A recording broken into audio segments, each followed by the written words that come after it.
ప్రభు పేరిట ప్రత్యేకమైన వందన వచనాన్ని ఈ సమయంలో మీకు తెలియచేస్తున్నాను. బాగున్నారా?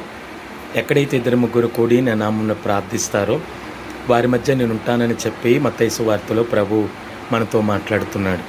అయితే నువ్వెక్కడున్నప్పటికీ, నువ్వెవరితో ఉన్నప్పటికీ, నువ్వు దేవుని బిడ్డలతో సహవాసం చేస్తున్నట్లయితే, దేవుని బిడ్డలు దేవుని యొద్ద నుంచి తెచ్చే వర్తమానం ద్వారా నీ జీవితం బలపరచబడుతున్నట్లయితే, నీ ఆత్మీయ జీవితం నువ్వెక్కడుంటే అక్కడ ఇద్దరు ముగ్గురు ప్రభు పేరిట ప్రార్థన చేసేవాళ్ళు ఎక్కడున్నప్పటికీ అక్కడ నీ ఆత్మీయ జీవితం వారు అనుభవం ద్వారా మాట్లాడే మాటలు నువ్వు పొందుకున్నట్లయితే, ఆ అనుభవంతో కూడిన మాటలు నీ జీవితంలోనికి అన్వయించుకున్నట్లయితే, వారు చేసే ప్రార్థన ద్వారా, వ్యక్తిగతంగా నువ్వు చేసే ప్రార్థన ద్వారా దేవుడు నీ జీవితంలో నీకు తప్పకుండా ఏం చేస్తాడంటే నువ్వు అడిగిన దానికి జవాబిస్తాడు.